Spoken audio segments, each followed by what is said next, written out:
Kono's Northshore hits the franchisor hot seat. Coming up next.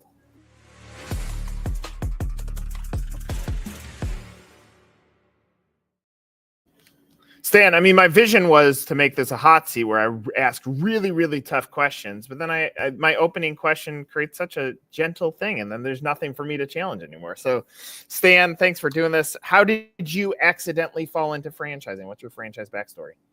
Oh, the backstory is quite simply, I had a good location, started a second location, a third location, and people started saying, "Hey, how do I do one of these?" And my answer at the time was, "We're not doing that." And I wanted to, for the longest time, make sure that we were in control of the quality and what we call the extra aloha.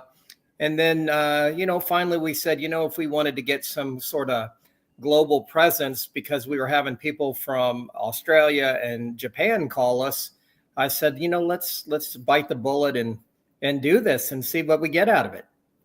So what year did you decide to start franchising? We actually decided in 22. And then we really, it takes a little while to get the FDD together and all of that wonderful, happy stuff. And once we got that together, then I kind of needed to figure out where I wanted to be so I wasn't going all over the place, and, practice actually selling it as opposed to operating it, which are two very different things. Yeah. So you decide that you're going to franchise this. And so you go through the process, I assume, finding a consultant to help you franchise the business. That's correct. How was that process? What were your expectations, and how have the realities played out? I'm laughing because that's such an awkward question. So I hired a consultant, and, they talk a good game in general. And then as soon as, and it turns out that I actually did most of the work, and whatever I didn't do, that consultant farmed out to another consultant to get it done. And excuse me, then when you're ready to ask questions, you can't find anyone to answer the question and or give you a straight answer, and everyone's passing you along to this person and that person. But then I have to say, after a while of being disappointed, I finally was able to connect with the consultant that actually did most of the legwork, and he's been pretty good ever since then. And but that took a little while and a lot of heartache and disappointment. But as an entrepreneur, you become resilient, and you just keep digging till you get what you need to get. So I hear turbulence. When you're, I'll put it nicely. So you're going through this process. Are you like, how's your dream being formed? I mean, some people that go through the franchising your business process, and it's probably led by a consultant, come on and be like, we're going to have 1,000 locations in the next 5 years, which is inaccurate. I don't know that that's ever happened. Right. But like, where's your head at when you're going through that process on where this will turn into? So there were a couple times that I said, I'm going to chalk this up to an expensive lesson learned. But then again, what fuels my fire is then you get that call that says, hey, we're interested. Mm-hmm.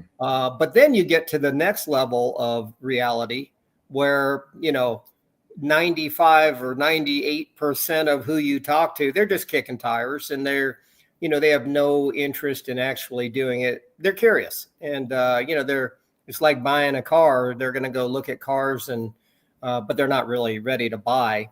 And then you get a couple that you think, wow, they're really into it, and until it comes to, they sign the franchise agreement and FDD, they do all that, then boom, they're gone.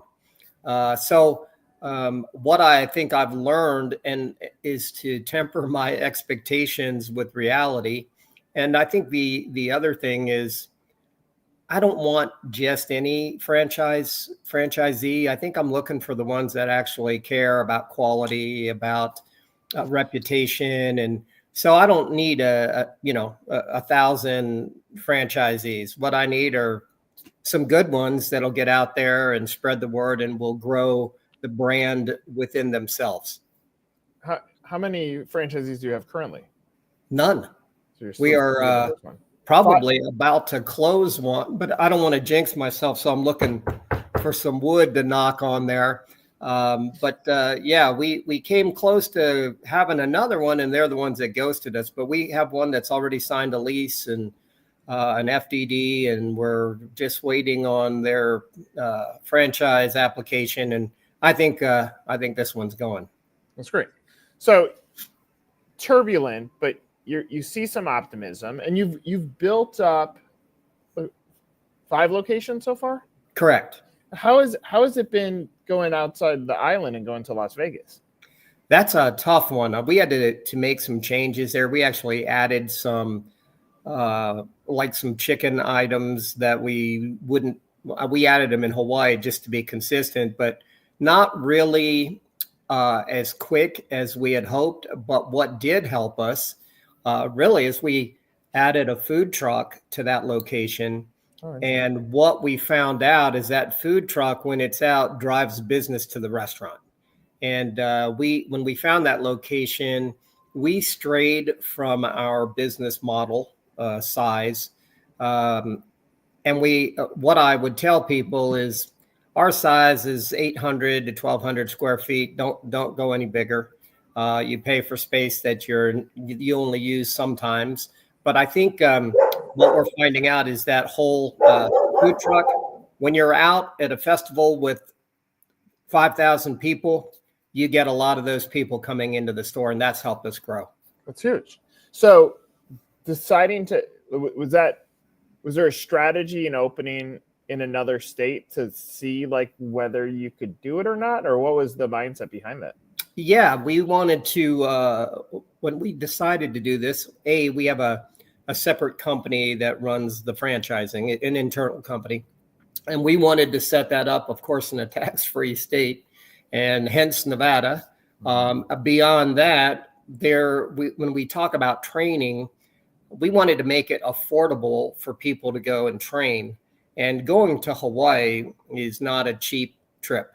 Yeah. Especially if you got to be there for, a couple weeks. And so we wanted a place that was relatively inexpensive to stay at. And on top of that, there's a flight from anywhere in the world to Las Vegas. Yeah. Yeah, that makes sense. Okay, let's jump into the brand.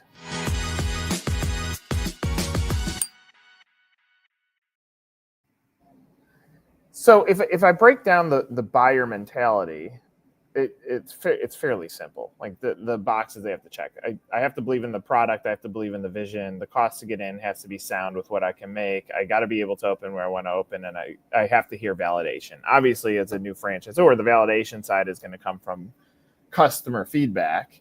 But if I start with the product side, what is the point of differentiation? How have you found a way as a restaurant operator to stand out in a very, very competitive landscape? Well, I think one of the things, and kind of one of the lessons that we took is Chipotle is a big brand, but one of the things that people love about that is the freshness of it. And our food is made we roast our pork for 12 hours every day. We pull it first thing in the morning, and we cook our food fresh, fresh produce, fresh bakery, fresh buns. And I think one of the things for us is when people come to our location, they're not getting something that's made and sitting in a window. It's made for them, and it's fresh. And our point of view is you can't get that quality in most places.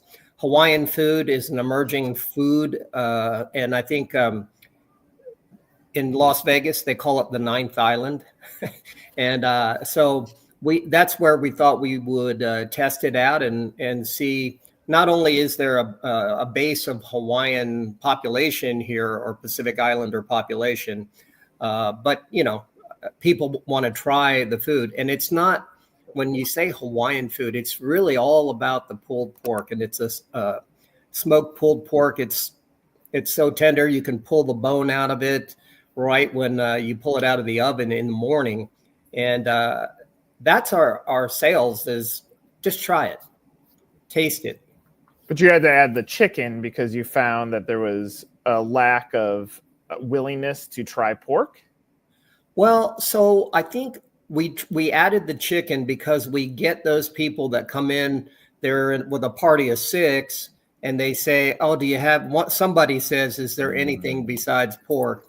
And unfortunately, that person typically, when there isn't an option, everybody else says, oh, we can go somewhere else.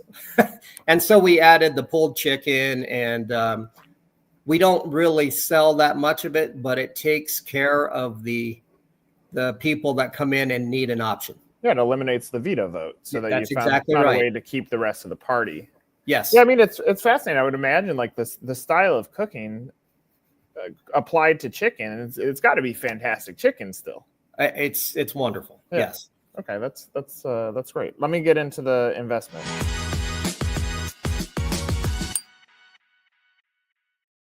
What's the all-in investment? The all-in investment, again, depending on the size location you have, but I think most of mine have averaged right at around $100,000. That's it. So you would then add a franchise fee of $35,000 to that, and that's about what it takes, and that includes training hours. Unless you're going to waste hours, but we kind of have it down to a science. Opening food orders, which of course you're building your stock, your pantry, all of that stuff. So in this particular interest, anywhere between $130,000 to $150,000. What did Vegas end up costing you? Oh, that was what we look at is for a second gen space. We don't have to put in a hood system, a grease trap. It probably cost us about $110,000. That's insane. And are you disclosing it in item 19, average gross volume? Yes. What is that? Well, so we have multiple locations. So there are different numbers for each of the locations that we own. What's a high and a low? In terms of revenue? Yeah, gross sales. Yeah. Yeah, sales are probably anywhere from $600,000 to $1.2 million. That's crazy. So, and I'm looking at it as an outsider. Obviously, I haven't tried the product. You and I haven't met before this. The reality is, like, I mean, I could walk you through 100 restaurant brands that we've worked with and say how many of them are south of 250 of an investment, and it is none. Yeah. And so because you've made it simple on this side, like the reality is if you said our average unit volume, if we're doing $500,000 out of these, that's still a good investment. Yes. And so because you've built this up to be strong on how the product relates back to the build out and the way that you're doing real estate selection, there's a great story there. Unfortunately, as an outsider, if I land on your franchise website, it doesn't tell me any of that. Right. And so I just heard the up and coming on the product. We're protecting our culture. We don't want anybody. Here's what we're looking for. At that investment level, I'm also, if it were me, I'm setting the tone of you need to be able to invest in 3 of these, no matter what. And if you don't have the capital to invest in 3, you're not going to fit, because when you've gone low investment in the restaurant space, the worst thing to happen is someone to be undercapitalized to not be able to prepare for a rainy day. Right. And then if I think about you, like you to be a multi-state operator and to have built this up in a bootstrap model to get this to where you operate 5 locations, like there's a great story there. Your story isn't out like that. So if I bought your business today, I'm like, I'm scrapping a bunch of the way that you've positioned. I love the home of Extra Aloha is a great statement for a t-shirt, but it's not a why you, why now on the business opportunity. And you've perfected something that I think based on that type of production is great. What does Vegas do on an annual basis? Vegas does about $500,000.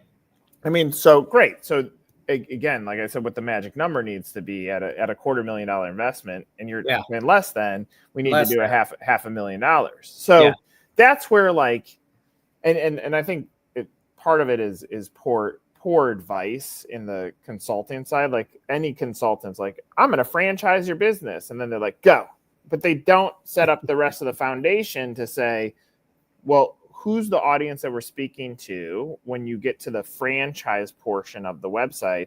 Obviously, on the consumer side, it's name, address, phone number. How am I going to order this food? But on the business side, we have to lift up the human interest story, because your story then mixed with the product, mixed with the way that you've engineered the investment to return, you've built a good investment. And then to say we went to Vegas to show, one, from a training standpoint, we built a training facility in the domestic states, not on the island.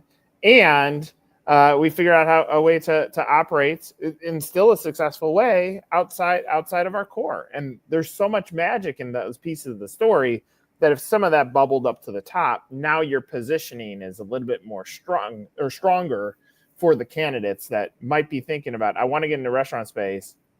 I don't have $750,000 to open up a pizza restaurant. Right. What else exists?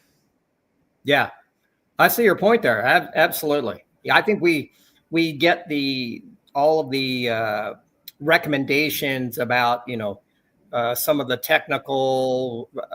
You're from Hawaii, and instead of just the straight talk, hey, tell them what they can make, or tell them your experience on what you've been able to do, and there'd be no reason why they couldn't do that as well. Yeah, well, it starts lifting up what the Why You Why Now is, which ends up being, this is a brand built by a bootstrapped operator that turned it into a multi-unit business through scale across state. Like that's a cool story. Yeah. Let's hit on the vision.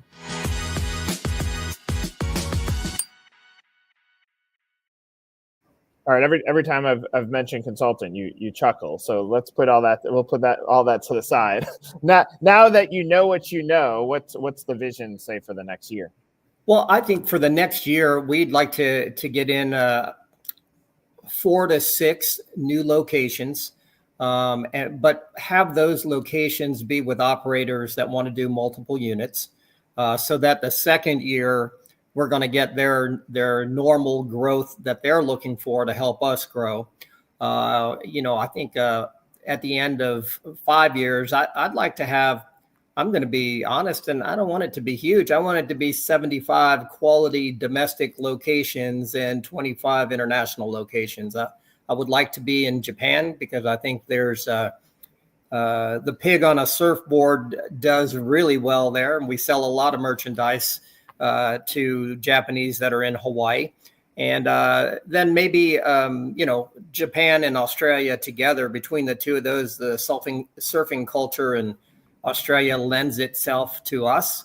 But I think that's where I would like to be. All right, that's a good plan. How are you marketing the franchise opportunity currently? So we are dealing with another group to get leads, another consultant. So we have a franchise development person who follows up on all those leads. We do a lot of social media. So we a lot of our own social media. And that's really what we're doing. That's how we're doing it right now. And within the stores, we have information in all the stores, how to own your own. All right, that's good. Does it say franchising, or does it say how to own your own? It says own your own franchise. I mean, you're close to what the messaging would be. I mean, if I were you with Hawaii as a centerpiece, I would set up some geo-fencing, geo-targeting ads on call it the social outlets, for those traveling to Hawaii that don't live there, so that they can try the product and go back to the States. I would do the same around Vegas too, because nobody would ever buy a restaurant brand without trying the product. And so if you can cross apply or cross that off the list as step one, you're setting up a pool of candidates. And then two, and I've already said this, I would blow up that franchise website, get your story front and center. Like, I will always buy from people. And so you're the visionary. So lift you up and then explain to me the investment, or go right through the pathway that I said: products, vision, investments, where you're going to grow, and validation, which can be seen in your reviews. That will help frame this a little bit better. So when you go spend money on marketing, you have a shot at winning. But no, I love what you're doing. I obviously what I like. I never tried the food, so I can't tell you whether I would like it or not. But I like how you've set up the construct of the business opportunity. That typically gets lost in the shuffle. The equipment package is too high, or the branding, or whatever has to be done to a shell is too high. And you're saying, well, let's go get the second generation restaurant. Our product is good. It smells good. It's going to create a destination, so we don't have to be on main necessarily. And that's where I think there's some magic to what you're building. Just keep your head up. Get out of that turbulence and rewrite that story. Yep, we'll do that. Thank you for those tips. I love it. For Stan, I'm Nick. This was another Franchisor Hot Seat.